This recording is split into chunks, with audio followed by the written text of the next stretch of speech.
Brought to you by TechnoSpark 20 series smartphones. देखिए, कल आपको पता होगा कि विष्णु गुप्ता जो राष्ट्रीय अध्यक्ष हैं हिंदू सेना के, उन्होंने माननीय दिल्ली उच्च न्यायालय में एक याचिका दाखिल की थी। उस याचिका के माध्यम से उन्होंने माननीय उच्च न्यायालय से प्रार्थना की थी कि दिल्ली में 21 मार्च 2024 के बाद से कोई सरकार नाम की चीज नहीं है। इसीलिए उन्होंने कहा कि चूंकि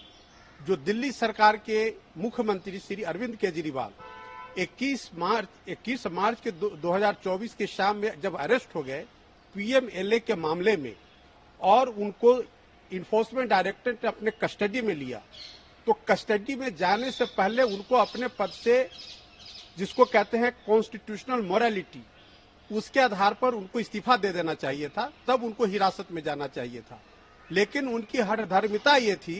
कि वो बगैर इस्तीफा दिए हुए ईडी के कस्टडी में जाना पसंद किया और ईडी के कस्टडी में जाने के बाद वहां से वो सरकार चलाने का असफल प्रयास किए।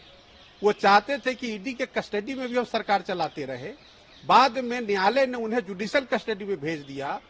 तो कहने का मतलब है कि जो संविधान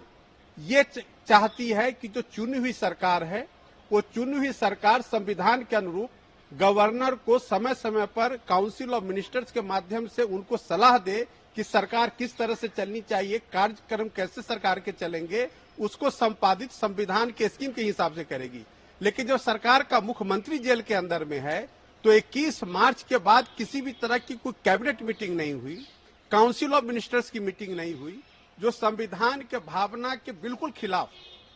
दिल्ली की सरकार काम करने का प्रयास कर रही है। तो तात्पर्य यह था पिटिशनर विष्णु गुप्ता का कि जब सरकार नहीं है तो सरकारी कार्यक्रम हो नहीं रहा है। ऐसी स्थिति में माननीय लेफ्टिनेंट गवर्नर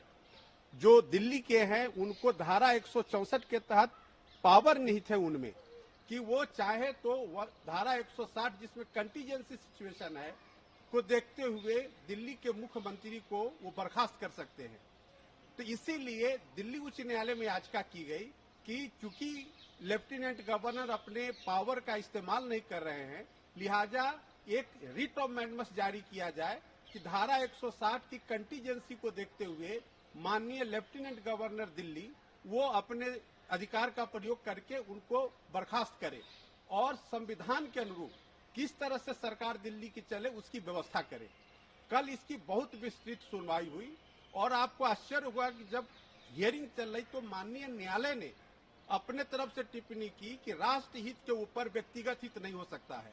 लिहाजा श्री अरविंद केजरीवाल को डिसीजन लेना है कि वो राष्ट्र हित को ऊपर देखते हुए उनको अपने पद से इस्तीफा देना है या नहीं देना है। उसमें अदालत इंटरफेयर नहीं कर सकती है। हाँ, अगर चाहे तो संविधान के तहत लेफ्टिनेंट गवर्नर एक कॉन्स्टिट्यूशनल अथॉरिटी है, वो अपने अधिकार का प्रयोग करके एक्शन ले सकते हैं। इसलिए कल विष्णु गुप्ता को विड्रॉ करने की इजाजत देते हुए उन्होंने ऑब्जर्व किया कि विष्णु गुप्ता चाहे तो माननीय लेफ्टिनेंट गवर्नर दिल्ली के समक्ष एक प्रतिवेदन दे सकते हैं, उनसे निवेदन कर सकते हैं जो उन्होंने इस याचिका में बात कही है कि वो संविधान के तहत अरविंद केजरीवाल के खिलाफ कार्रवाई करके उनको पद से किस तरह से हटाया जाए या उनको किस तरह से संविधान के भावना के अनुरूप संचालित किया जाए, वो फैसला ले सकते हैं।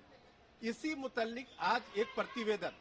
दिल्ली हाई कोर्ट के आदेश की कॉपी को संलग्न करते हुए विष्णु गुप्ता जी ने आज माननीय लेफ्टिनेंट गवर्नर दिल्ली के कार्यालय में रिसीव कराया है और एक आवेदन दिया है कि उन्हें अपॉइंटमेंट मिले ताकि वो माननीय लेफ्टिनेंट गवर्नर दिल्ली से मुलाकात कर अपने प्रतिवेदन पर वो अपनी बात रख सके। उस समय का इंतजार है हम लोग को। समय जब भी मिलेगा हम लोग माननीय लेफ्टिनेंट गवर्नर से भी मिलेंगे और उनसे निवेदन करेंगे कि हमारी प्रतिवेदन पर यथाशीघ्र कार्रवाई करते हुए जो एक कॉन्स्टिट्यूशनल क्राइसिस